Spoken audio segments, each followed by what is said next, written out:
관습법의 효력입니다. 반가로 4번. 자, 민법 제1조죠. 민법 제1조는 민사에 관해서 법률의 규정이 없으면 관습법에 의하고 관습법이 없으면 조리에 의한다. 그래서 민법 제1조의 관습법의 효력은 글자로 된 성문법이 있을 때는 적용을 한다 안 한다? 절대로 하지 않습니다. 글자로 된 법이 있으면 성문법이 존재하기 때문에 관습법 안 쓰는 거예요. 그래서 민법 제1조는 관습법은 언제나 보충적 효력에 불과한 겁니다. 보충적 효력. 그 다음에 보시게 되면 자 11쪽에 보시면 핵심 판례가 하나 나와 있어요. 자, 가정의례준칙 나와 있는데요. 가정의례준칙은 단순 권고 규정입니다. 임의 규정이에요.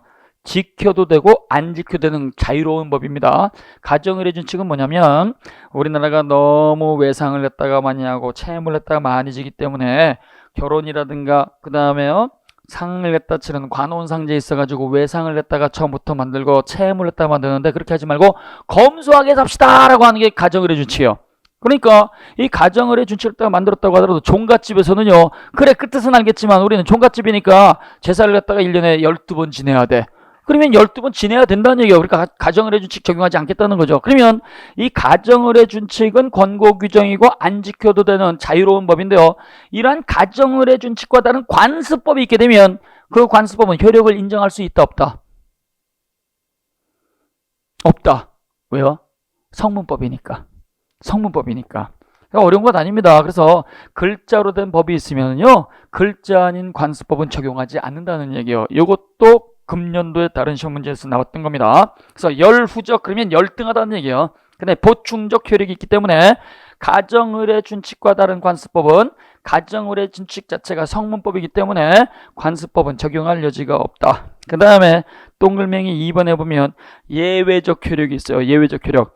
이거는 민법 제1조가 아닌 것들입니다. 자, 그래서 민법 제1조에서의 관습법의 효력은 전부 다 보충적 효력인데 민법 제1조는 무조건 보충적 효력이에요. 근데 예외적으로 민법 제1조가 아닌 것이 있어요. 민법 제1조가 아닌 거. 그것이 바로 185조 물권 법정주의, 물권의 종류 나와 있어요. 자, 조문을 보면 물권은 법률 또는 관습법에 의하는 외에는 당사자가 자유롭게 창설하지 못한다. 즉 당사자가 물권의 종류를 만들면 안 돼요. 자, 그러면 비교해 볼게요. 민법 제1조 법원에 있어서 관습법입니다. 민법 제1조 법원이죠. 민법 제1조 법원. 민법 제1조 법원은 어떻게 규정이 되어 있느냐. 다시 연습해요. 민사에 관해서 법률에 규정이 없으면 뭘 쓴다? 관습법을 갖다 쓰고 관습법조차도 없으면 조리를 쓴다고 돼 있어요. 근데요, 지금 보신 것처럼 민법 제185조 185조를 갖다 우리는 물권의 종류라고 규정되어 있지만 이걸 따르는 물권 법정주의 그래요. 물권 법정주의. 물권은 법이 정한다는 얘기예요. 법이. 자, 그래서 물권은 법률 또는 관습법에 의한다. 관습법. 따라서 당사자가 계약을 통해서 자유롭게 임의 창설하는 것은 허용되지 않습니다. 그럼 여기 보면은요, 민법 제1조도 법률이라는 단어가 있고 관습법이라는 단어가 있죠.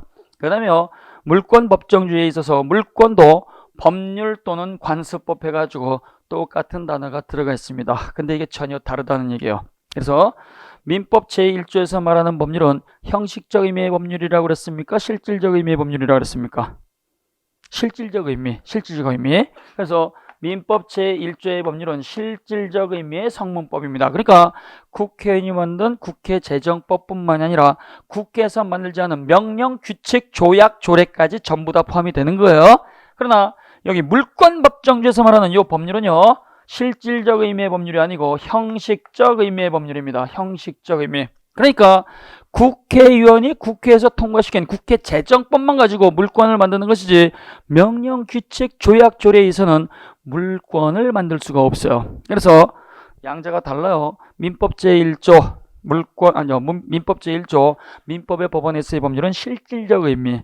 그러나 물권 법정주에서 말하는 법률은 실질적 의미의 법률이 아니고 형식적 의미의 법률이기 때문에 국회의원이 만든 법률 가지고 국회에서 만든 법 가지고 물권을 갖다 정하는 것이지 국회 아닌 곳에서 만든 것 가지고 물권을 정할 수가 없어요.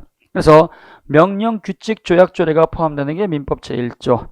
명령, 규칙, 조약, 조례가 제외가 되는 것이 물권 법정주예요. 그러면 여기 관습법이 나오는데요. 이 관습법은요. 글자로 된 성문법이 없는 부족한 부분을 채우는 거죠.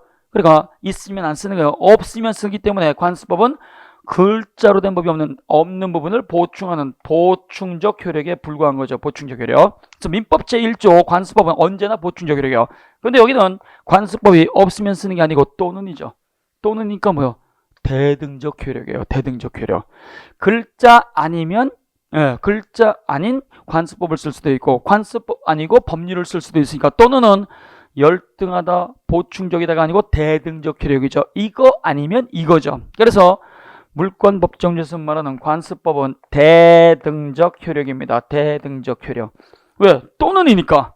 글자 그대로 보시면 돼요. 법조문이 뭐라고 되어 있어요? 또는으로 되어 있으니까 여기는 우열의 차이가 없어요. 그러니까 글자로 관습법을 고칠 수도 있겠죠. 힘이 같으니까. 그 다음에 관습법으로서 글자 성문법을 고칠 수도 있겠죠.